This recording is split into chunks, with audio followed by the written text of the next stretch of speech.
ও বাবা, আমার মায়ের উপরে তুমি রেগে আসছো তাই না? বলো না। তাহলে বাবা এই জলটা মার মুখের মধ্যে ঢেলে দাও। আরে মা ঘুমিয়ে আছে, মার মুখে জলটা দিয়ে ফেলাও। মা বাবা জল দেয়।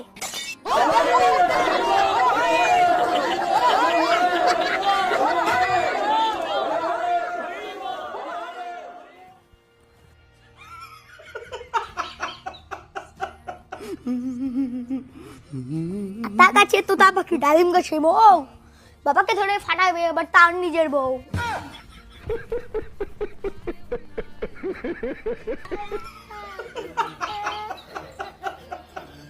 এই বাবু, রাগ করেছো? অন্য কিছু তো ফাটাইনি, শুধু মাথায় তো ফাটাইছি। আমার সোনা বাবু রাগ করে না।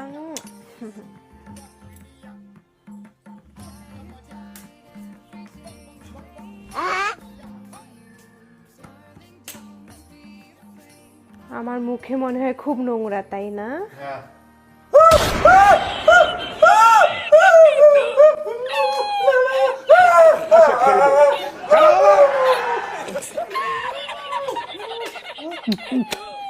ভালো একটা হজমা।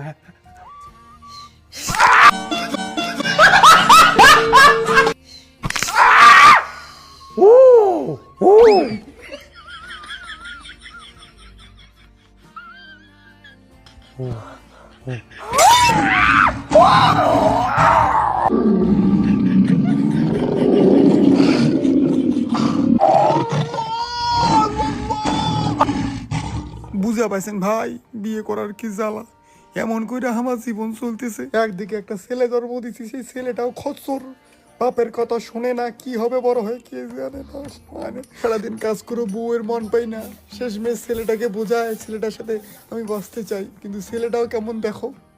ও খাসাই, তোর বেটা বাড়িতে আছে রে? এই তো আমার ছেলে আছে, ছেলেকে বোঝাচ্ছি পড়াশোনা করে যে গাড়ি ঘোড়া চড়েছে, তাও বোঝে না ছেলে। তো 6 টাকা না পাঠা দিত, খরচা আনি দেন মোর যত। বাবা যাও তো, জেঠিমা তোমাকে ডাকলো, জেঠিমা জ্বর আসছে তো, কোনো খরচা আনতে বলবে মনে হয়, যাও। পারবো না আমি। কেন? সেদিন আমি জেঠিমার সাথে বসেছিলাম, কেবা ফটো তুলে ফেসবুকে ছেড়ে দিছে, আর ফটোর উপরে লিখেছে ভালোবাসার কোনো বয়স হয় না। এটা ঠিক বলো তো বাবা? না ঠিক না। কে এই খসরামি কাজগুলো করে? কি বলি এখন ছেলেটাকে? বাবা শোনো, পড়াশোনা করলে কেউ এরকম করবে না। তুমি যে পড়াশোনা করো না, তার জন্য পড়াশোনা